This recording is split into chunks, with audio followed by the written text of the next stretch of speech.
So all I want to do is go through this really quick. Unit 1, forces of motion. Again, this is stuff you probably know. So first of all, speed, just again, the rate at which distance is covered. So that was like the mousetrap, no, not the mousetrap car, the tumble buggy lab that you did where you literally measured the time it takes to roll a certain distance. So literally speed is just like velocity. How far did it go and how long did it take? Distance over time. Velocity is just literally speed with direction. Nothing really fancy there. But acceleration is the one that kind of gets you. It's the rate of change of velocity. So be careful of that. We have our equations here. This is a version right here of the equation that's up here at the top. Velocity is distance over time. I mean, if I rearrange this, if I divide both sides by time, then it'd get velocity is distance over time, which I already wrote down. And if you divide both sides by velocity, well, then you get time is just distance over velocity. So different variations of that equation. Then you have this equation over here, the acceleration equation. That's just a change in velocity over the change in time. So the question I had in class was if a car is going 10 meters per second. So one thing you need to know is how to differentiate between a speed, meters per second, an acceleration, meters per second, and a time, like seconds. So make sure you could do that. That's the first part of the review guide. Then just keep in mind, acceleration is the change in velocity. So if it's changing at 0.5 meters per second every second, then that means that every second that goes by, this car is going to increase its speed by 0.5 meters per second. So if this thing increases its speed for 4 seconds, well, then it goes 0.5, then 1, and then 1.5, and then 2 meters per second.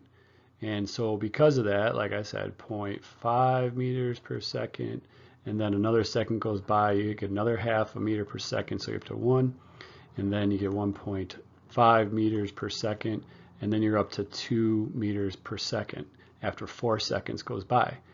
So you add that to the original 10 meters per second plus that 2, well, now you're up to 12 meters per second, and that's how fast the car is going after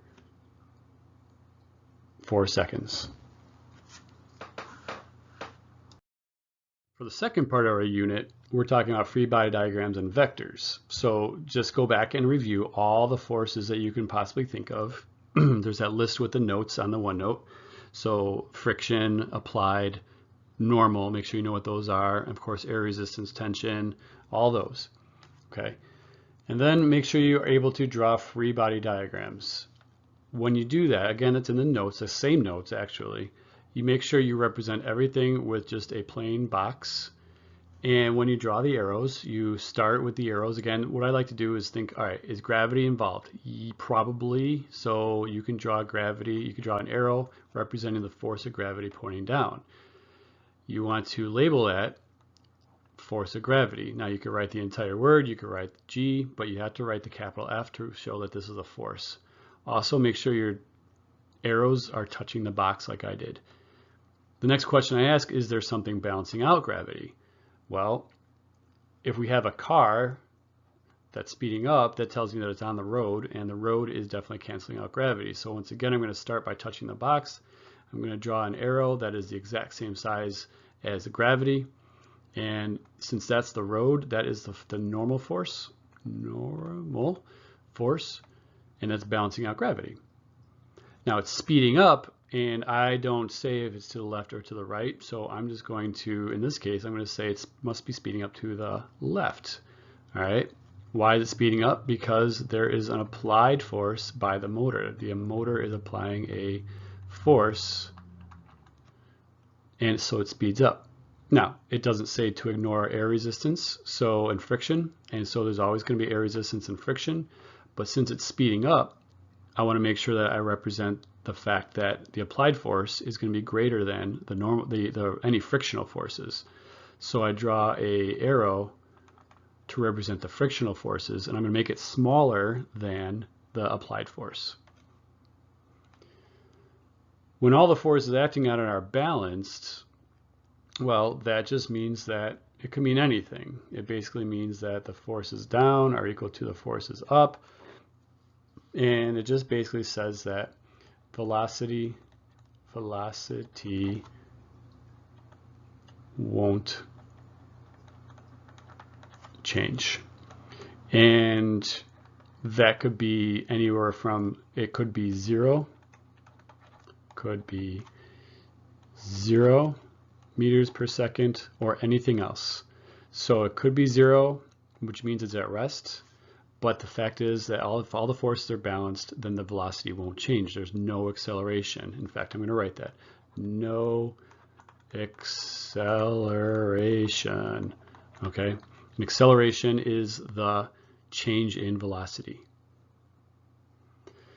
All right, we get to the next one. What's the net force acting on a 20,000 Newton car that's experiencing 500 newtons of friction and 1,000 newtons of force applied by the engine? Well, this is describing the car, and it's a weight. It's the force of gravity pulling down. So basically, that's going to be balanced off by the normal force that's going to be pushing up. And so I could just ignore that because it's canceled out by normal. It's a car. It's going to be sitting on the road or something. So now I have 500 newtons of friction and 1,000 newtons of force applied by the engine. Well, friction always pushes in the opposite direction of acceleration, of any other applied force, of the motion. And so we're going to get friction in one direction and the 1,000 newtons of motion, of force causing motion in the other direction. And so the answer here is going to be 1,000 minus 500, and so you get 500 newtons of force, okay, forward. What is the net force acting on this one? Well, a couple of things. First, can you add? Can you add? And you only add when they're going in the same direction. So in this case, no, you cannot add. All right, so then I say, can I subtract? Okay, subtract. Can I take the negative value of one of these? And I do that if they're going in the opposite direction. So yes, I can. I could take this 18 minus this 6 because they're going in opposite directions. It's 18 plus a negative 6. So I could say 18 newtons minus 6 newtons, and that gives me 12 newtons. And that'll be 12 newtons to the, well, basically be like this. 12 newtons. Okay, so here's my little box. All right. Now I still have this 9 to deal with. All right, and I could ask myself again, can I add those? No, they are not going in the same direction. They're going perpendicular to each other. Can I subtract them? Well, no, because they're not going in opposite directions, direction either. So since I can't do any of those, I got to do the Pythagorean square theorem, which is a squared plus b squared equals c squared. That is definitely not supposed to be a plus. So let's see if I can erase that. Yeah, close enough.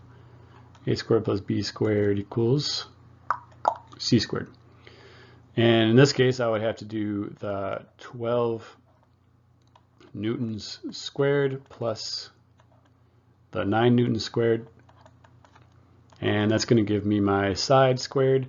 And so when I do that, I should probably have done this, but I'm going to get a little calculator out. And I'm just going to do this. I did this on the board too, so I should know this already. 12 squared plus 9 squared equals 225.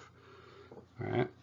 So that is, let's see, 225 newtons squared is equal to c squared. And now I have to take the square root of both sides because I don't want c squared, I want c. So when I do that, I get 15 newtons. 15 newtons is my side. So the answer here is, I'm going to write this nice, a little bit nicer and bigger over here. 15 newtons to the, I guess, southwest. It doesn't really say what the directions are, but I'm just going to assume. All right, that's how you do that. The last part of our unit is about the relationship between force, net force, mass, and acceleration. So remember, net force means the total. We kind of just talked about that a little bit in the previous slide when we talked about the total, adding them up. And so whenever you have all these forces, whatever is left over, you're going to get an acceleration. So when you feel pushed to the right when you are in a car and it turns left. That is because you are sitting in this nice little car, probably as a passenger. So you're going to be right here. And the car is going to turn to the left. All right. And so what happens? Well, your body wants to keep going straight. And so that doesn't happen though, because what happens is you get the nice little side of the car basically slamming into you. You also get the friction of your seat, and you get the friction of the back of the seat and your seatbelt and all that stuff. So you feel like right about here, you feel the door hit you or the side of the thing hit you if it was a sudden turn, or you feel the pull of the friction or whatever. You feel like you're going to the right, and you are in your head, but like relative to everything else, you are being thrown to the right, everything else in the car. But what's actually happening is because of inertia, your body, inertia, I almost spelled it wrong, your body has a tendency to want to go straight in a straight line. So this car everything was going straight, and it just suddenly turned. So your body actually got pushed into the side of the car because the car came up and pushed you while your body was trying to go straight. All right. It's the same thing as if you're in an accident, and you know, when you're riding a bike and you hit something, you don't go flying forward. You already were going forward. It's just that the bike stopped and you kept going. All right, that's all it is. It's inertia. It's the tendency of objects to resist changing their velocity, their motion. All right. So that goes into this. Which one has more inertia? A heavy bowling ball at rest or a tiny paintball shot out of a gun? Well, it's going to be the bowling ball, because inertia, I won't say it has to do with, but we'll say it's proportional to the mass. So something with more mass is going to resist moving, or changing its motion, I should say. It's going to resist changing its motion more than something with little mass. So something like a tiny paintball is easy to start and to stop. But a bowling ball is a little bit harder to start and to stop. And so that's because of its inertia, and it has to do with the fact that it has more mass. Okay, nothing else. It has nothing to do with its motion or how fast it's going. Inertia is just all about mass. So then we get into how mass and force and acceleration all affect each other. So how does mass affect acceleration? Well, if you increase the mass, that's going to, well, let's rearrange it like this. And so we're going to look at this equation right here. If you increase the mass, you're increasing the bottom of a fraction. And when you increase the bottom of the numerator, the denominator of a fraction, as that number gets bigger, then the acceleration is going to get smaller. So more mass means less acceleration. And you demonstrated that in your lab a few times. When you talk about the net force, well, now you're talking about the top of the fraction. And so mathematically, if you increase the number on the top of a fraction, you're going to increase the overall number. And if you think about it, the harder you push on something, the more it's going to accelerate, because more force means more acceleration. Something that's more massive will have less acceleration. It'll be harder to accelerate. All right. Now, mass versus weight, for our purposes, mass is just going to be the amount of stuff. So the amount of stuff, how much stuff, how much matter is there? All right. And for weight, this is going to be literally the force of gravity pulling down on that stuff. That's all it is. So mass is how much stuff there is. If you're, no matter where you are in the universe, you'd have the same amount of mass. But if you're floating around out in outer space, you're not going to have any force of gravity pulling you down, and so you'll have no weight. But there'll still be the same amount of stuff, and so mass stays the same, weight does not. Weight changes depending on gravity.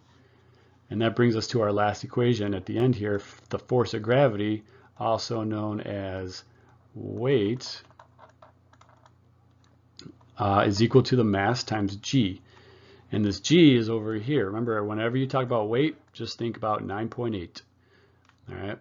And this equation can be rearranged, so you can get this. If you want to know the mass of something, you can just take the force of gravity, the weight, and divide it by 9.8, and you're good. All right, so all those things are covered in the study guide that you got. Make sure you check that out. Make sure you work on that, and make sure you're comfortable and familiar with it all. If you have any questions, just please let me know. And you could use the Remind app or whatever to ask me questions. All right, well, good luck. Study hard. See you later.